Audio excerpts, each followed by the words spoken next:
Welcome to Late Breakfast. I'm Taurian B. I'm first class Regg.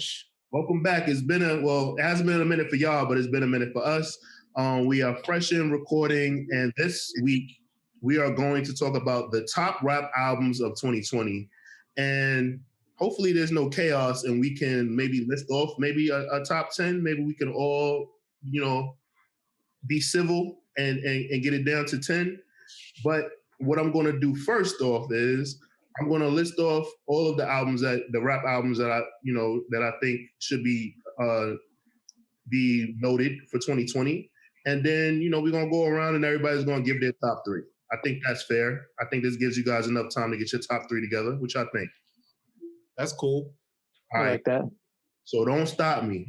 Trust me. I listened to the albums. I don't think I missed any of them. So let me go. Jay Electronica's A Written Testimony. Little Uzi's Eternal Awake. Run the Jewels 4. Westside Gun, Pray for Paris. Little Baby, My Turn. Freddie Gibbs, Alfredo. NBA Youngboy, Up. Pop Smoke, Shoot for the Stars, Aim for the Moon. Boley James, The Price of Tea in China. And what's this one called? Magor on Mickles. I don't know. I didn't hear that album from Boley. I only heard The Price of Tea in China. Yeah, that one came out on McNichols. That one came out earlier this year on Bandcamp. Okay. Yeah, I think that was before he went to Griselda. Okay. Polo G the GOAT. Busta Rhymes. ELE2. I forgot what's the real name of it. Extinction Level Event 2. There you go. Gunna Wanna. Benny the Butcher, Burden of Proof. Conway the Machine, From King to a God. The Baby, Blame It on Baby. Juice WRLD, Legends Never Die. Big Sean, Detroit 2. D-Smoke, Black Habits. Logic, No Pressure. King Von, Welcome to O Block. Nas, King's Disease. Flo Milli, Hope, Why's You Here? Rock Marciano, Mount Marcy. Ka, Descendants of Cain. G Herbo, PTSD. Royce the 5'9", The Allegory. Eminem, Music to be Murdered by. A$AP Rock, Spirit World Field Guide. ASAP 12E, Noon Young. Mac Miller, Circles. And do we count Megan's album? It's so new. I mean, it's this year. All right, Which one? Because she got Sugar. Okay, well, I thought Sugar was a mixtape, but I guess we'll count. If we count Sugar, I'm sorry, I don't know. All right, now we'll count Sugar, and we'll count the new album, and we'll count Wayne's Funeral and Wayne's No Ceilings. What is it? No Ceilings 4? 3. No Ceilings 3. No Ceilings 3. So, with that being said, I'm just gonna list off my top three just off bat, just get them out the way. For me, Nas's King Disease was a great return to form. Benny the Butcher's album, Burden of Proof, was one of my favorites. Alfredo was one of my favorites, and I'm sorry, I gotta do a fourth one. I'm sorry about that, guys. Actually, no, I just keep it at those three. I'll keep it at King's Disease, Burden of Proof. Go ahead. King's Disease, Burden of Proof, and Alfredo. Those are my top three for the year. Everybody else is going to get to other ones. Hope so they'll be named. I'm gonna swoop in. My top three this year, I gotta go with King's Disease. King's Disease, just hearing Nas in that zone again was dope. Hearing him collab with like the new people of today and not sounding corny and still having his own pocket was dope. I think my number two is Savage Mode 2. Savage Mode 2 was very, very well done. Besides the fact that I'm getting Morgan Freeman and what he did on it, what Metro was able to do with those beats and the way he pairs it with 21's voice is just fucking flawless. And number three, I'm kind of torn, but I'm gonna go with Alfredo. The way that Freddie raps over Alchemist beats is fucking special. Like the way Alchemist has done his beats, constructed and built around Freddie, is solid. Damn, it's tough. Just three, so I'm gonna stick to three. That's it. I can't hear you, bro. That was hard for me too, because I really wanted to list off. Y'all know I'm a big Run the Jewels fan. Yeah. And that album, for me, I know everybody makes jokes and says like that's for like white kids who say they like rap music and shit. But the Run the Jewels 4 album was an album like for me personally, for my own personal like going through the journey of fucking with all their music, even when it was just Killer Mike solo albums and LP producing. Like it's cool that they're still going. I like Michael Render a lot. Okay. Who's next? Who's on? Just read them off and tell who to go. Oh, I mean, I guess next, man. The top 20 albums of 2020. The two I was gonna say have already been mentioned. That's Nas and Benny. So I'm gonna go with a different three just to bring this up. The Price of Tea in China was amazing by Boldy James and Alchemist. Alchemist has been on a great run. The only person I think who's had a better run than Alchemist producing wise this year is Hitman. Hit Boy. Hit Boy, I'm sorry. Man. So I was listening to 2001 earlier, my bad. I want to put out Conway from A King to a God. I think a lot of people sleep because Benny has such great artistry. The overall package West Side Gun gives for himself is amazing. I think people don't realize how lyrically amazing Conway is.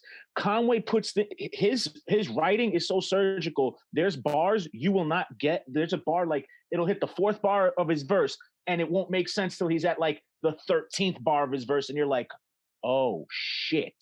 Like Conway is really underrated. He's the better rapper of that team.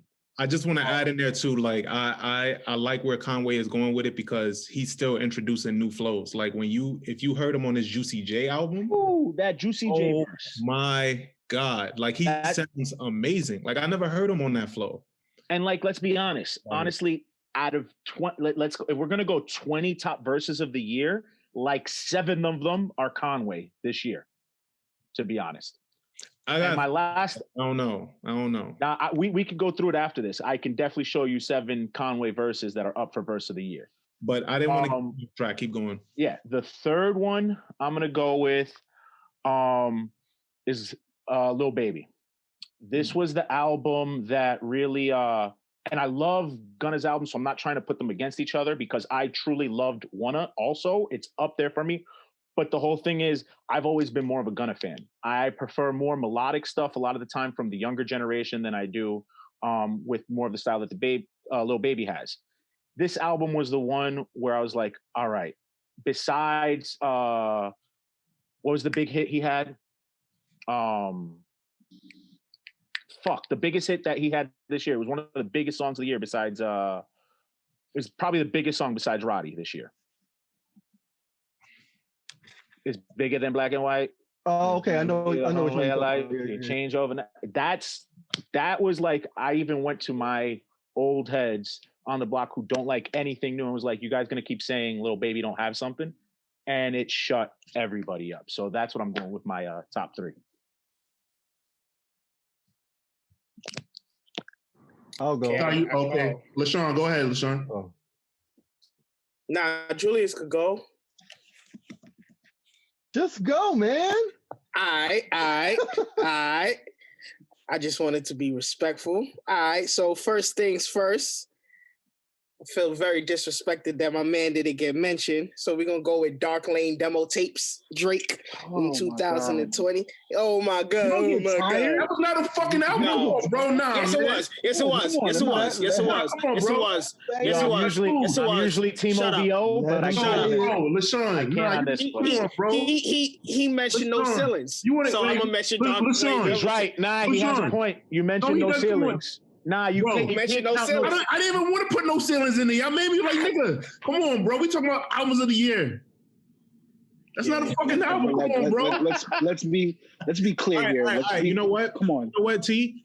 I'm gonna respect that, and I want to hear y'all the two. I want to hear y'all. All right. Time served by Moneybag Yo. Okay. That's my guy over there. Why is your list the age of a 12-year-old? Like, what are you doing? I was gonna be really disrespectful, Rob. You caught me, bro. But it's cool. Let it fly. Yeah. I just gotta Like, let that what go. are You know you I'm getting saying? picked up by truancy? Like, where's this list coming? And then, have you listened to Moneybags Yo album? Yes or no? Yes. I did. Yes or no? Yes. Okay. I did. It's good, but I wouldn't put it remotely. But in I the top also 10. don't like activists. So what else are you? Go ahead. Come on. Have you tried it? And then Rob is just talking, All right, and then. I'm trying to All be right, then, Rob. respectful to Rob this came in platform. hot. Yeah. Bobby blowing You got mine one with more that though. association. And then my last one is Burden of Proof, Benny the Butcher. Okay. Can I be toxic real quick? No. So you're in your early 20s. You're in your early 20s, not your late teens. I'll go. So if I have to, this album came out way before the drama started, but Don't do it. New Toronto. Oh, I knew he was gonna say it. He was gonna say it. Yo, no lie. I do not like this character, so I'm not saying his name.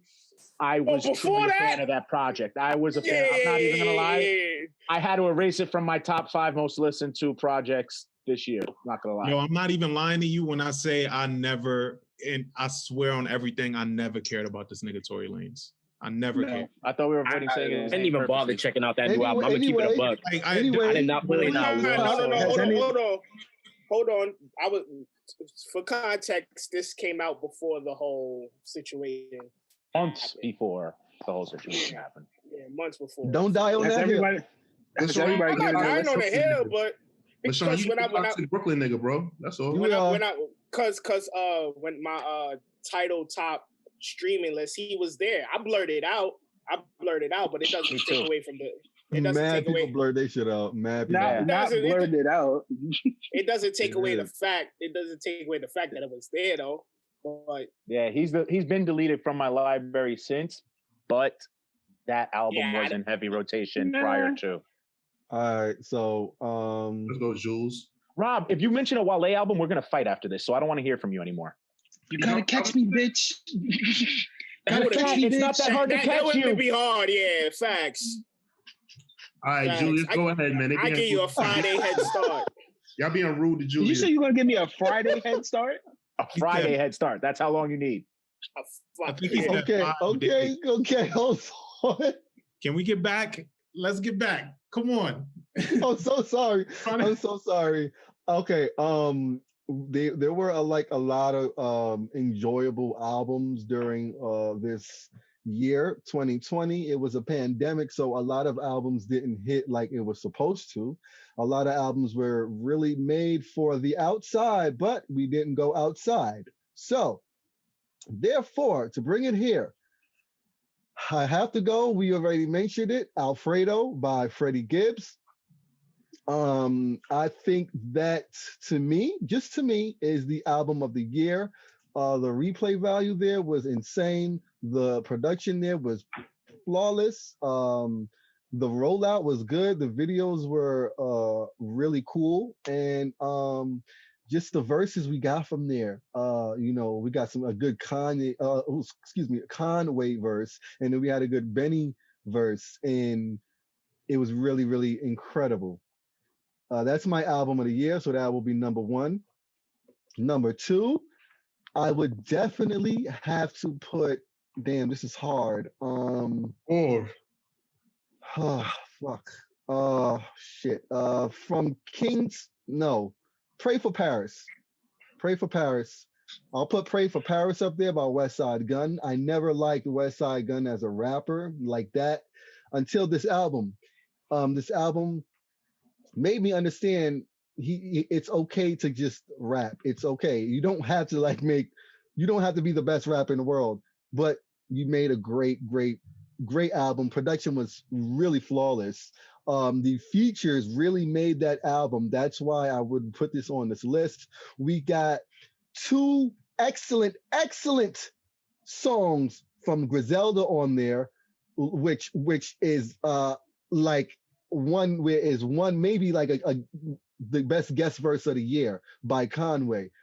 Number 3, I gotta do it for the ladies because this woman did it with no features at all. She held her shit together. Flo Milli shit. Ho. why is you here? Why is you? Why is you here? That album was extremely incredible. That album was to me, just this is my ears, perfect. To me, it was perfect. It was an outside album. I have to say, it was an outside album. If outside was open, the album would have done way better. Her career would have been way better because of the performances and because of the woman empowerment in rap right now. She has a bright career ahead of her. I'm a champ. I champion her. I am a flow militant, and that's my three. It was hard. It was really hard because I got like 2 or more albums, but fine, Julius. That's fine, Julius. We just want to get through everybody's top 3 albums. So we had a guest enter the diner, the late breakfast diner. Carol, what's up? Introduce yourself, baby girl. Hey, I'm Carolina Goris. Nice to meet you. You can call me Kat. Hey. Oh, wow. Hey, James, he was good. Hey, guys. So yeah. Thank you for having me. Of course, we are listing off our top 3 rap albums of 2020. So we've been telling the guys to, just list off 3 rap albums that they really enjoyed this year. Obviously, we were all home, so we weren't able to enjoy them in outside settings. So that made it a little different. Maybe you turned up in your car in your living room, safely with a mask on. But do you wanna give us your 3 now? Or you want me to let some of the other guys go and then we'll come back to you? You know what? You guys can go first. All right, cool. Come back to me.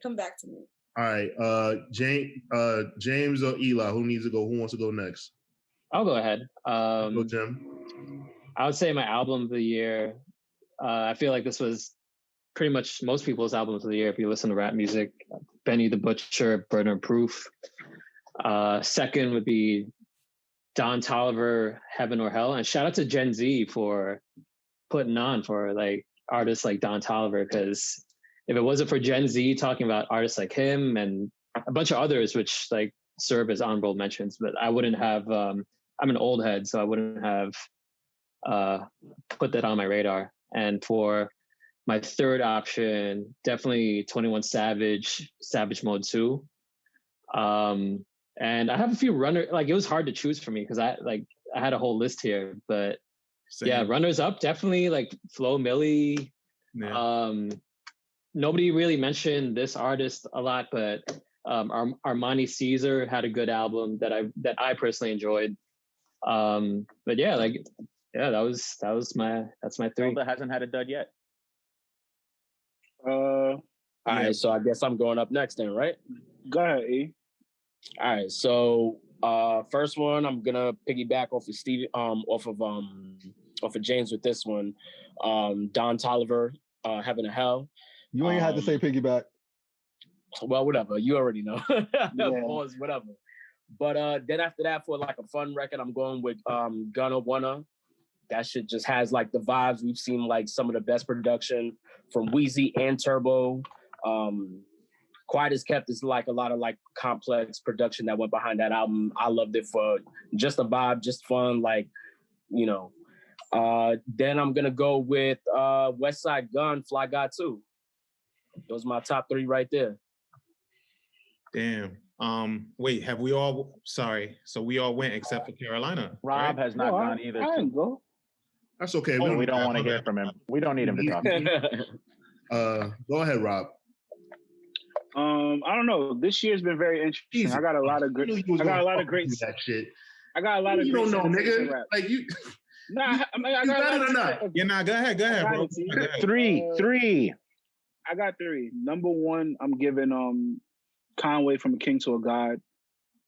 2, I'm giving Nas. Nas's album was really good. And then 3, I'm gonna give it to Freddie, to Gibbs. Gangsta Gibbs. Okay. Yo, y'all be listening to bars, man. Y'all don't be like spreading the shit out, bro. Nah, I'm gonna tell you, I'm gonna keep it real with Ski you. Ski Mask Rap had a great year. Bro, yeah, like Rapidy Rap had a year. This year was the Cocaine year, Rap yes. really had an incredible If you saw drugs, music was made for you this year. Yeah. Yep. I'm so serious. Like, yo, it made me feel. It empowered me to feel gangster. It really did. There's a lot of great Yo. Ski Mask Rap this year. A lot I'm of great about to buy a pair of black Air Forces now. Honestly, to keep it a rack, like I didn't listen to a lot of new rap this year, like other than, you know, like playing it in a set every so often. But like my personal preferences was either just like straight R&B or 90s rap and anything that was reminiscent of 90s rap. And the only new shit I've been listening to is right now I've been getting more into UK drill, but that's pretty much it. Highly slept on. I'm with you on that one. Carol, you on the clock. Yeah, I'm gonna have to say, you know, what Jamesy just said. It was I haven't really been listening to rap like that. I don't know if it's the year that it's been that is rap is not what I need in my head right now or what. But what was the female artist you said, Julius? Flo Milli. Flo Milli. Oh, okay. You have to say it like Julius when you say it, though. What was that? You have to say it like Julius says it. Like that? Got you. Exactly. Okay. Now you're a Flo militant too. I'm gonna say, just because I'm in Brooklyn now, I'm gonna say like Pop Smoke, because you know, such a influence, even, you know, dead or alive, just an influence, and shout out to Brooklyn, and it's just like the most influential. I hear it all the time. I hear Pop Smoke everywhere. I guess because I am in Brooklyn, but still, it's like shout out to Pop Smoke. I don't know if Meg released an album this year. She released Sugar. She released Sugar, and she released the latest album. I don't know why the name of it's escaping me right now. Good News. It's Good News. Yeah, Good News. Good News. 2 albums this year. So I'm gonna shout out Meg real quick because another huge influencer in the music industry, as you know, for women empowerment. I would even go to lengths to say, but also Nas. You know, he's a Virgo. Shout out to the Virgos, and he's from New York.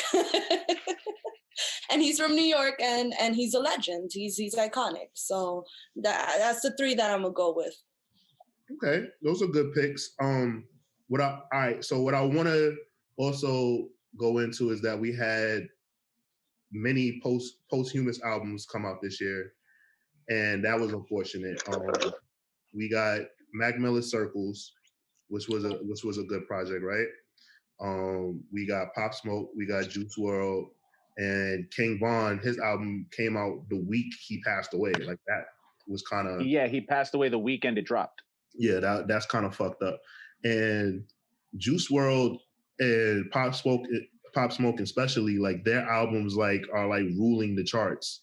And I think that was like really like significant of like what they like the influence that they had. Like, Pop Smoke, like, doing the numbers that it's doing is like insane. Every time you turn on the radio when I drive, like, I hear his music. Like, it's all over the place. Like, and I think Juice WRLD probably would have become like one of the biggest stars like in the world if he was still with us. So, and Mac Miller as well. And King Von was on his way to becoming like the you know, right up there with Lil Baby. A lot of people were saying that. So what do you guys think about like those projects that drop? And unfortunately, like, the artists aren't here to receive the flowers that everybody's giving to them. With that, you guys know what Mac means to me and how big of a Mac fan I am. I'm on record on this show constantly saying it. Circles was very hard to listen to. It took me about a month before I was able to listen to it. And even then I was hit at first with overwhelming sadness. I was able to go listen to it again and get the growth from it. And when you really hear it after hearing Swimming, you really get that he was doing everything he needed to do to make sure he was okay. It's literally a beginning to end of a person who's entering the space where they realize they're in charge of their own happiness. They're in charge, they can't, you know, help how they feel, but they're in charge of how they react. And throughout those 2 albums, you see him getting to a place where he kind of sounds like he's letting go of all the weight, and then you realize, yo, you died after you let go of all the weight, so he didn't even get to enjoy the fruits of his labor. Is really crazy, because it's really helped, especially other people I know who dealt with depression and things of that nature. This album has helped a lot, and it's been a mainstay for me since it dropped earlier this year. For a person that actually knew Pop Smoke, that album was hard to listen to. It's just hard to like see him on the charts and win awards and him not here, because like I literally knew him. I've listened to his songs being in my brother's room, like when they were kicking it, and it was just like, wow, like you really did do this. You really did say like you was gonna become great and this and that. And it's like, wow, it really sucks that he was gone like too fast. Like it's beautiful to see, like, him rising as a rapper, him going number one, him as a drill rapper, like setting the tone. It's really incredible. But for like when you actually know the person, like when you knew that person, when you could have like touch that person, is like, damn, son, like this sucks. This really, really sucks. I think that's the sad part. Like it really does. Like I was in Canarsie a couple of days ago, and shut up, stay out of Brooklyn's business.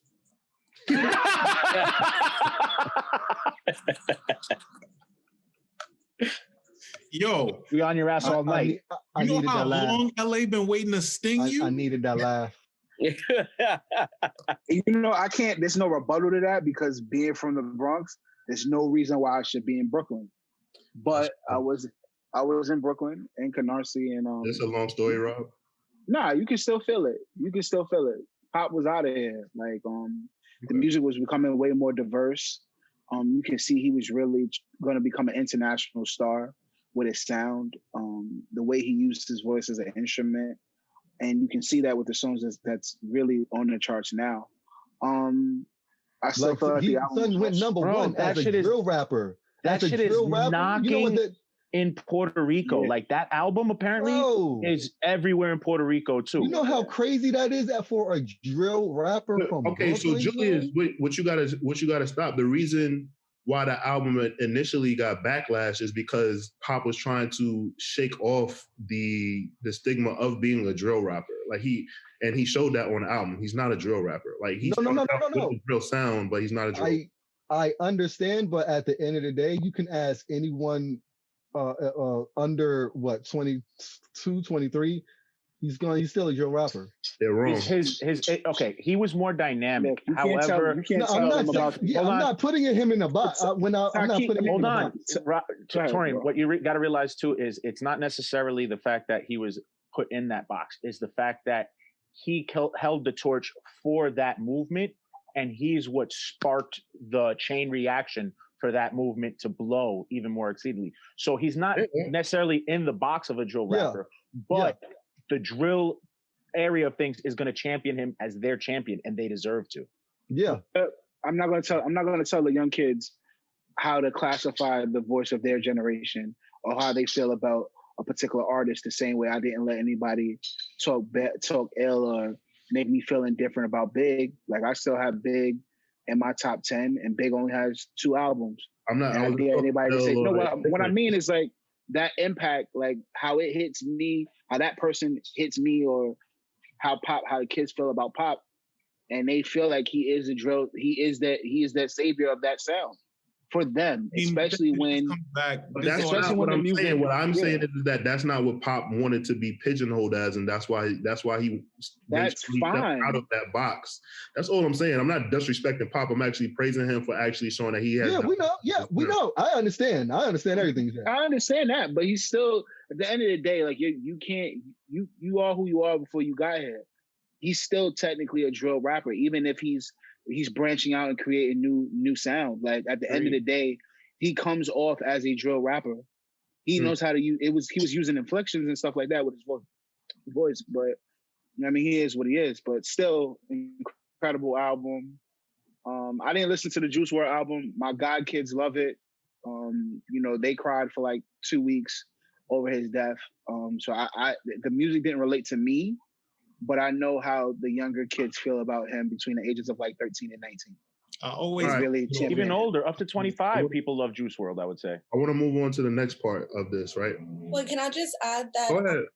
I'm a little concerned about these albums that come out after an artist has passed away. Just the only concern that comes to my head is where's the profits going to? And if they're going to the right person, like their family and stuff like that.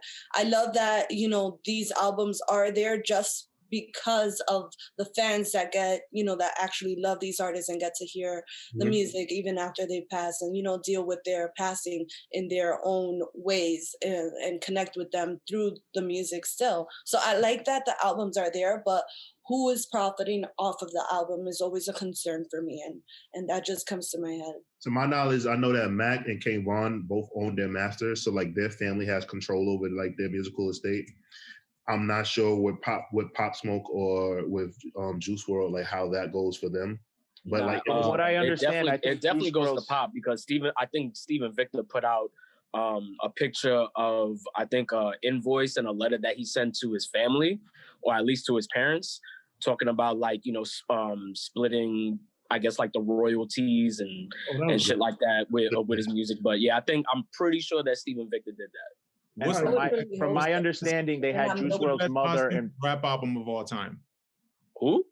What's the best posthumous rap album of all time? That's After Death. That's big. Life After Death.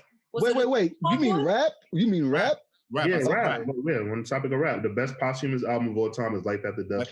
Yeah. That's it. It's a double disc. My point in bringing that up. Double disc diamond. My point in bringing that up is that I always have this like Carol said, this weird feeling when I listen to posthumous albums, because it's what's the intent, right? And I let my mind go there. But the last posthumous album that felt complete to me was Life After Death. Granted, I was really young. We all was really young, but these ones now that come out, they just feel pieced together with some type of different idea in mind or some type of other ulterior motive. Life After Death was already about to come out. I have to disagree with that with Circles, because Circles was mostly complete and he knew what songs he wanted on there before it was. Yeah, that album was already Circles was also involved with the main producer throughout the whole thing, his main writing partner throughout the whole thing. Also, all of his family got involved. Hold on, let me finish. Also, all of his family got involved with that to make sure his vision was executed. There's nothing of that album that sounds like it's just pieces put together. I get what you're saying completely, but that album itself does not fall into that in any way, shape, or form. It is a complete album. You could tell where it goes from one song to the next. You could tell where his mind was and that he had a vision, and that vision was actually fulfilled by the person who was put in charge with. And I forget the producer and engineer's name, but he basically. Let me add to that. I was gonna say, Swimming. Circles is kind of in the liking of Life After Death, where it came after an album that it was tied with. Swimming is obviously the kickoff to Circles, so that's kind of the same thing. It was an inevitable drop. But I'm talking about albums that come out and they're contrived after these people die to try to make money off of it when it doesn't match with their legacy. It's just weird to me. Okay. I want to move on from that, right? And we had an artist release an album this year after they came onto the scene 10 years ago. And some people were really, really happy to hear from him, and some people didn't give a fuck to hear from him. But it was a decent album. It's nominated for a Grammy now. I'm talking about Jay Electronica's A Written Testimony. A lot of people, it was a polarizing album in the sense that it made somebody feel something. Some people didn't give a fuck about the album. Some people felt yo, Jay-Z, this is basically Jay-Z's album. This is Jay Electronica featuring Jay-Z. But it didn't suck. And it was good. I just think that, do you guys think that this album was too little too late?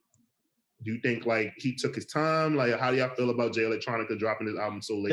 Shout out to Rock Nation for spending the bag on the Grammy nom. I salute them. I send back in. I congratulations, hats off.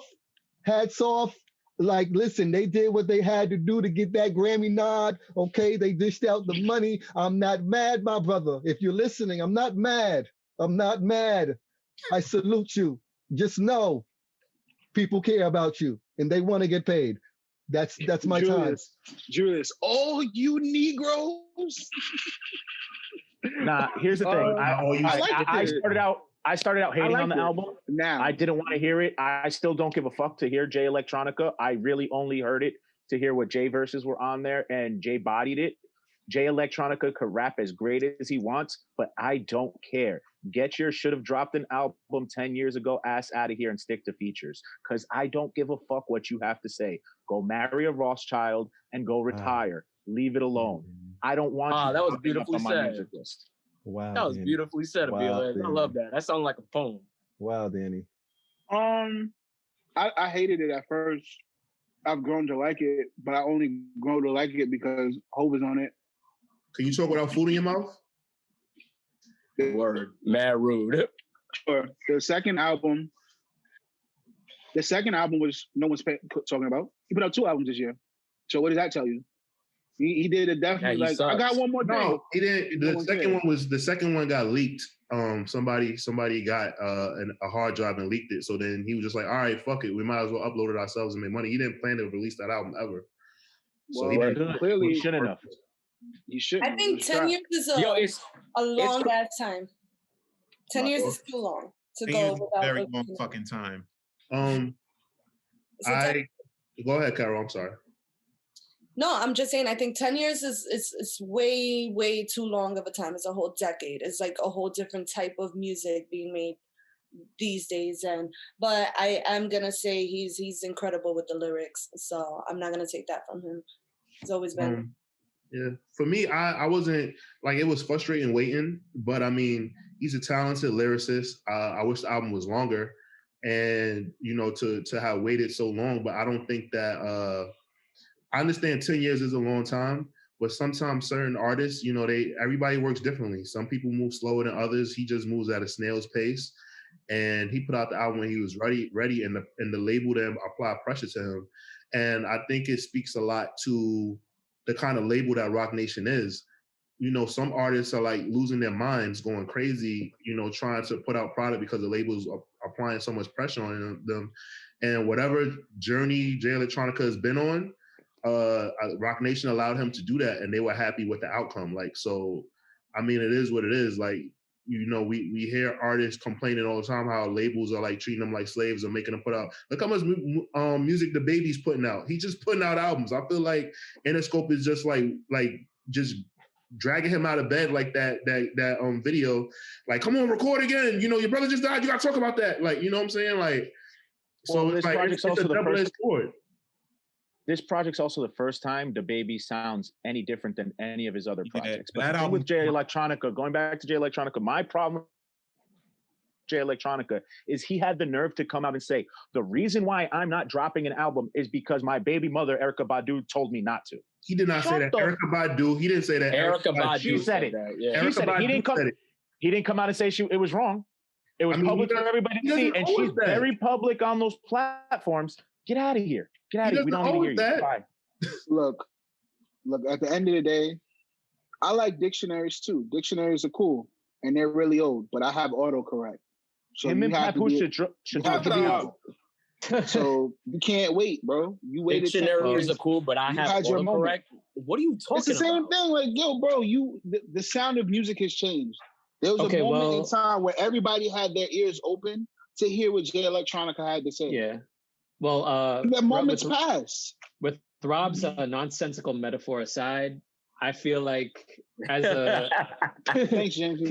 purely as a music fan / listener, I feel like the novelty of Jay Electronica as an artist for me personally, like it just after waiting that long stretch, it just wore off for me. I was just like, all right, it was cute some years ago, but it's not cute anymore. I'm not really into it. I don't, it's not, I'm not interested. I don't mean to be so judgmental, but it's just like Jay aside, before we get off this topic, because I feel like we are going to close soon, but I just couldn't not mention Future's High Off Life album. Yes. That was Thank you. Toxic Oh, Avenger. wait. So if Jay Electronica wins a Grammy, what happens? He's not putting out an album. Who cares about the Grammys? Who cares about Jay Elect? Apparently, a lot of people do. People, you say that who cares about the Grammys, but people care about the Grammys. It's like you want to be acknowledged for your work, and like I know every artist wants to be So acknowledged at the Taurian, Grammys. stop riding the fence, bro. No one cares about the Grammys, bro. How am I right? right? What he's saying? No. Rob, You always with this. What am I? What Rob, am I right? right? Hold on, Rob. All music matter. You're All bugging. lives matter. Foolishness. Stop Hold on a that. second. Stop that. Look, go. Tori, do his ass. Let me finish. Did you mute him? Yeah, I did.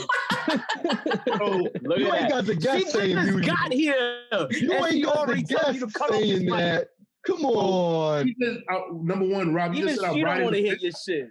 What fence am I riding? I'm standing on one side. I think that you should want to be acknowledged for the work that you put in. There are some artists take Nas and Snoop Dogg who've never won Grammys, and they're just like, fuck it, because obviously like the system's broken, so they're over it.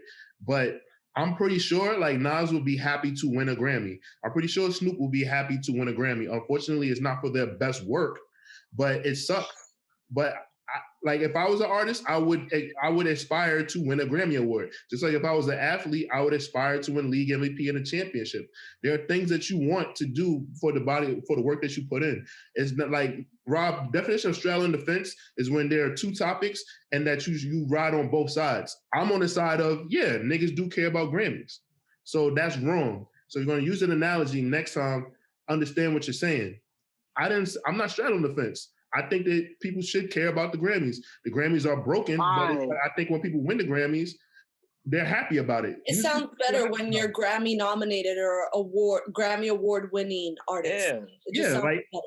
You have a certain level the of Oscars artistry. don't matter. Like when you're an Academy Award winning actor, they have to say you're an Academy. That's just like the equivalent, I guess, for an American of being knighted in a sense, because they have to call you just Academy Award-winning actor or Grammy Award-winning musician. What happened, Reg?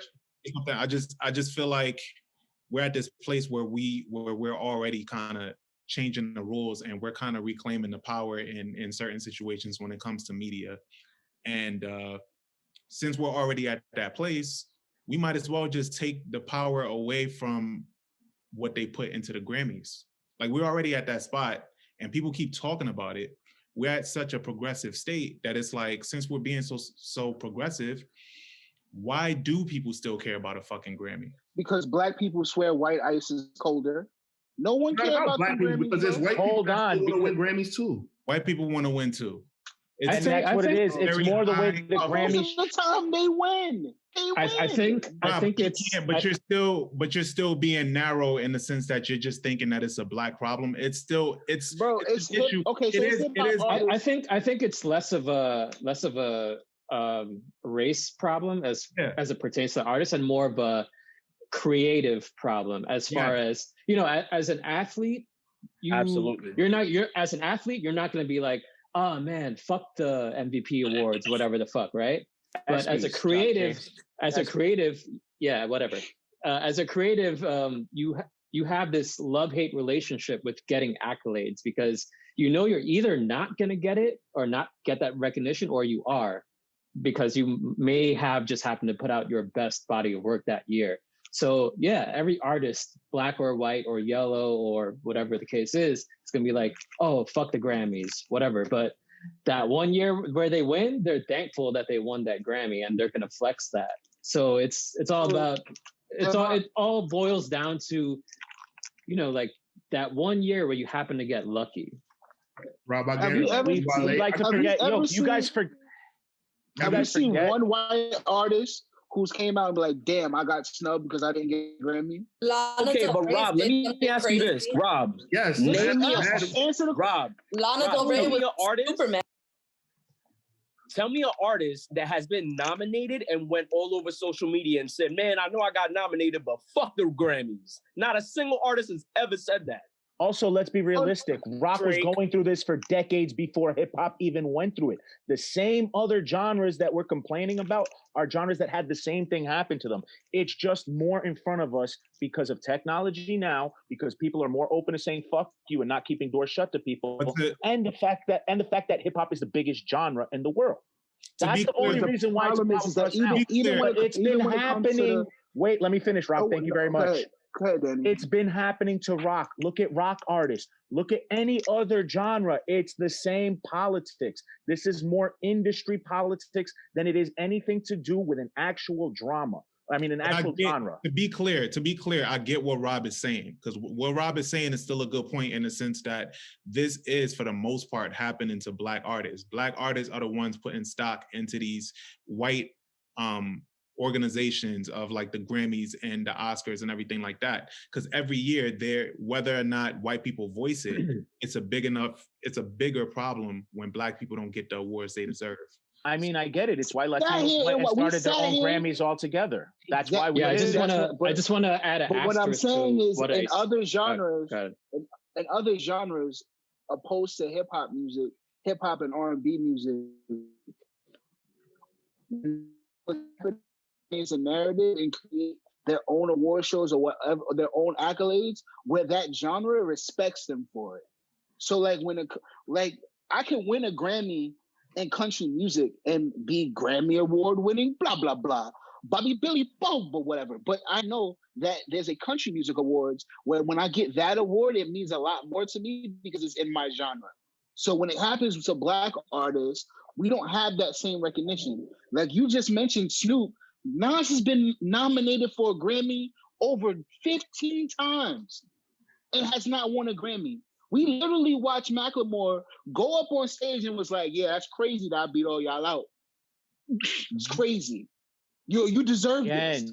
You should be other here. genres that have had this exact thing happen. Danny, There's literally been rock artists do the same but we're sitting here doing this show about a genre that we care about.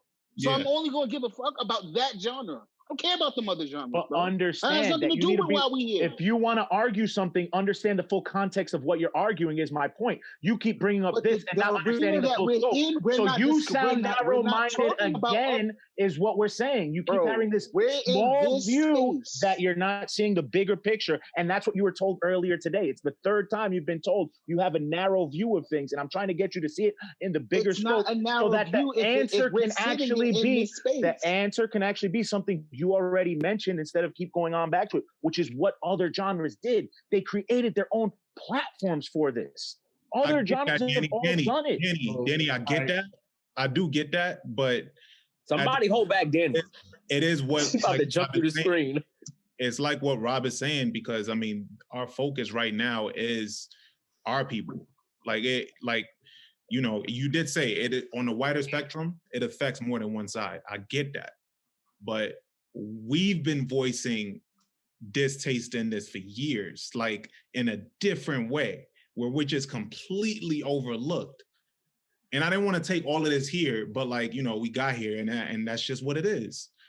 We've been voicing them. I'm not denying that, but my whole thing is what needs to happen is to moving forward, and what needs to move forward is it needs to be its own platform. It needs to stop. I completely agree with you, Danny.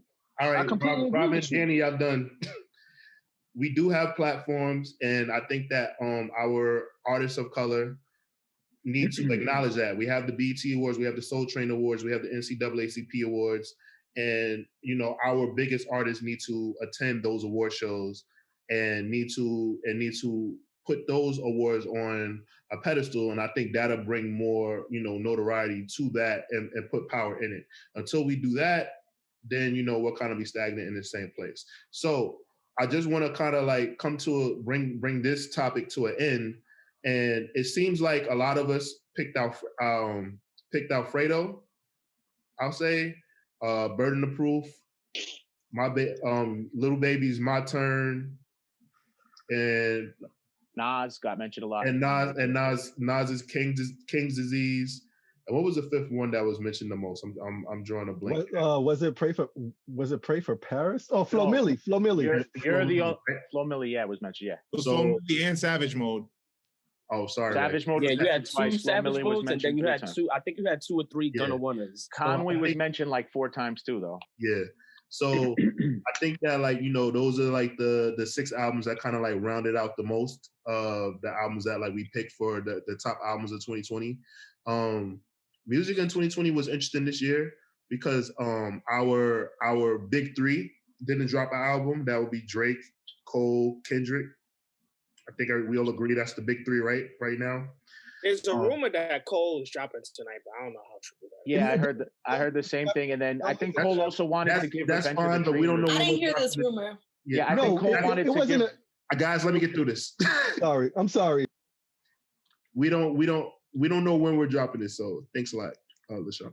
But yeah, like we didn't get release from our big 3, but we got amazing releases from artists, and honestly, when we look back on this year will be looked back upon as the year of lyrical rap, making a huge comeback in a huge way. And I think even though we don't like the Grammys, the Grammy nominations kind of like show that this year because they were like lyrical rappers. Royce the 5'9's The Allegory album is nominated for a Grammy, and I think that says a lot. You know, I think that says a lot, and I think he's my favorite to actually win it. I think he's going to win it, rap album of the year. Some people might if you haven't heard that project, you should check it out. But I want to wrap this up. This was a good episode, guys. I'm proud of you. Rob and Danny will get the gloves out and let you guys go at it whenever y'all ready. Make sure you put that in the preview. Word. I got some work to do. So I'm gonna sign off now. I want to thank you guys for watching. I'm Taurian B. And I'm First Class Regg. And we will catch you guys next time. Thank you guys for watching.